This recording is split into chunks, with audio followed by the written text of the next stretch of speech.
Hello, welcome to another video by AK Trapper.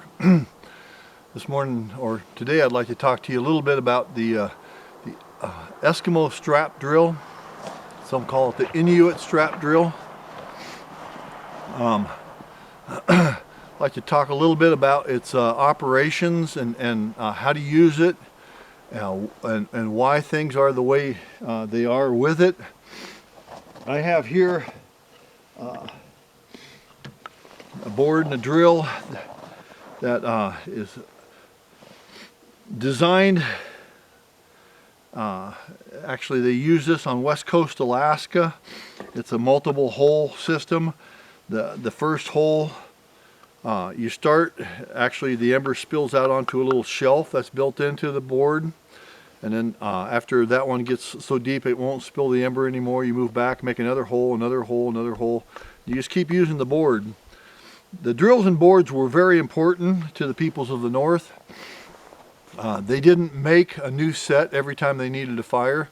As a matter of fact, when they had a good set made with the proper woods like poplar, they would keep those sets dry. They would do their best to wrap it in an oiled skin or something like that. When they weren't using it, they tried to keep it in their shelter near the fire to keep it dry, because a dry set works better than a moist one. And in a survival situation, if a guy's traveling and he doesn't have matches, he doesn't have a lighter or something like that, if you make a set, your first set is probably not going to work all that well until you dry it out by a fire or something like that. Your first fire is probably going to be your hardest fire, and if you take care of your set and keep it dry after you make it, it will continue to produce good fires for you, and each fire will become easier as the wood dries out.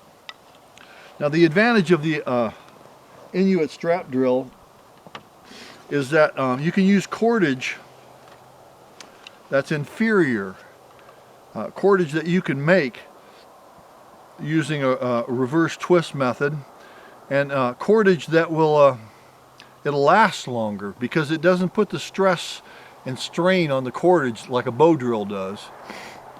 So you can get by with a piece of leather strap or a piece of rawhide, or you can make your own out of grasses.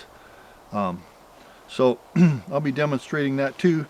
The peoples of the North, they would make a mouthpiece, and if you have to do this on the fly and you only have a little bit of time, I like to use a piece of green Quaking aspen. That seems to polish really good, and it'll turn into a really nice bearing block that won't smoke. Green Quaking aspen. But the peoples of the North would make their own mouthpieces, and it was a cherished piece of equipment. They would actually embed a piece of stone with a divot in it into their mouthpieces to reduce the friction and make this whole fire starting process a whole lot easier. And so they would use their mouthpiece for their drills too, for drilling ivory, along with their bows. One other thing that I'm going to do here today, I'm going to actually attempt to make a fire. In the winter time, like it is now, grasses are hard to find, and so what we have to use is either poplar bark, or have to make our own tinder out of shavings. And if you just dump your ember right into those shavings without some kind of a coal extender, chances are it's not going to work unless you have a really big ember. So I'm going to use a coal extender, and what I'm going to use is a piece of chaga. You can also use punk wood. Punk wood works really good. It'll grow into a nice big coal and produce lots of heat and will help ignite the shavings. So without further ado, I'm going to go ahead and make an ember here. And I'm making, this is my personal mouthpiece that I use a lot. And I actually put a little piece of brass in here. It makes a really good bearing block. I've seen guys dish out a penny using a ball peen hammer and a stump, and use that for a bearing block. And like I said, the peoples of the north would actually just use a piece of stone. So here we go. I'm going to wrap this spindle about 3 times, 2 or 3 times, and I like to put the so the wrap comes off the outward part of the spindle, and then we're just going to go ahead and make an ember here. Matter of fact, I should turn this around so actually you might be able to see the ember as it's made. Doing this all up off the snow, doing it between my knees here. That's to keep things dry.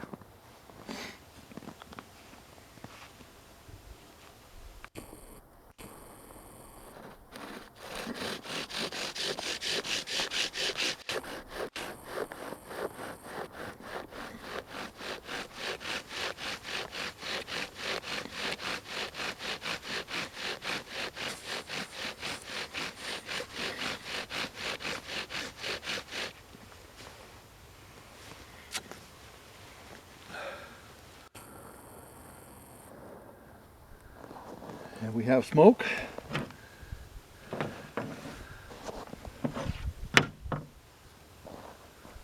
See if that's going to go. Hold it still. No, it went out. Well, I'm not going to dump it. I'm going to go ahead and just leave the ember material there and then see if I can't get it to ignite now a second time.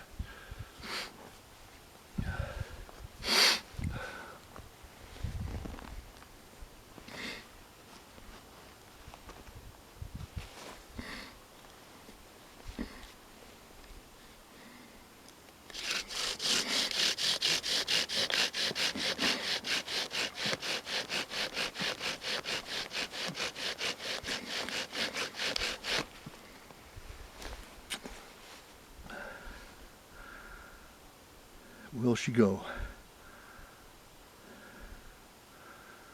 Nope, she went out. Well,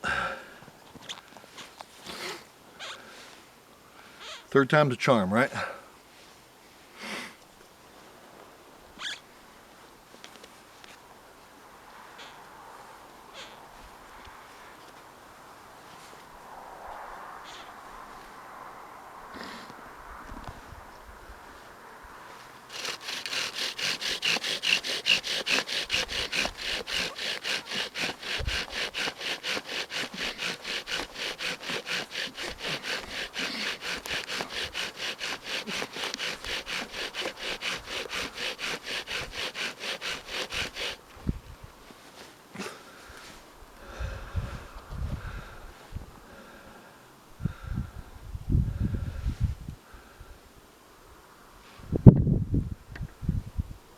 Let that heat stay there.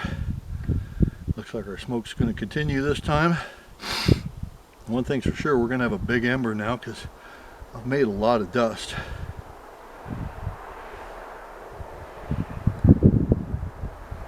Okay, we got an ember. Can we see the ember? You put it up to the camera. You can move the camera. It's not focusing.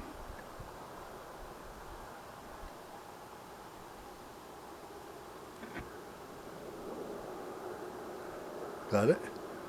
Yeah, I think so.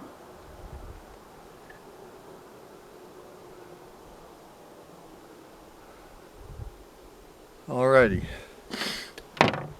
Then from there,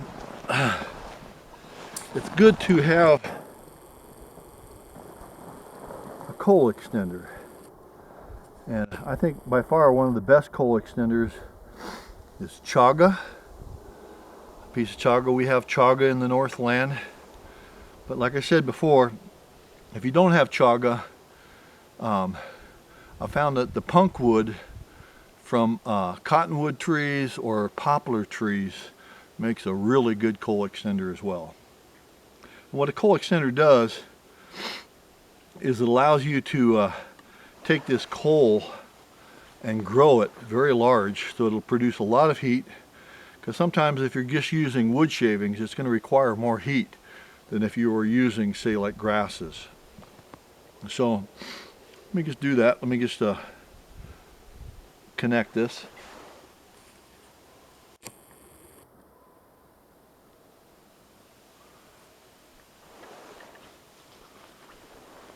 Now there's my insurance policy right there. Even if this does go out, this won't. And I have here some shavings and a little, oh boy, and a cast iron pan. I'll do this right here.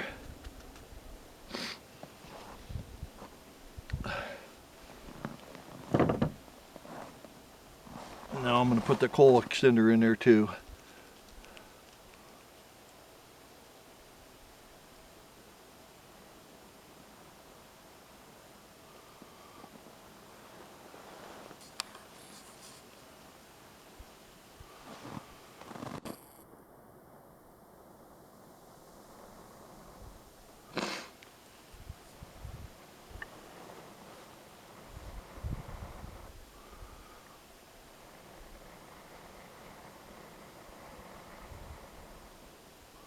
Now she's really producing some heat.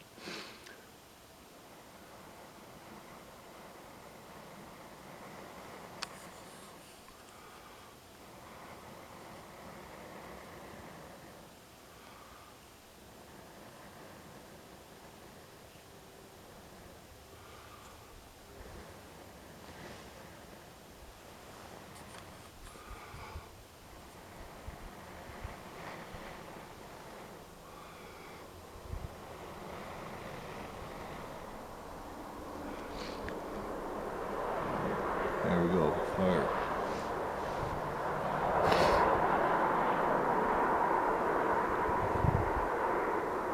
All right, so you can see it's a little bit more difficult using wood chips, but if you have a coal extender, it'll almost guarantee you a fire.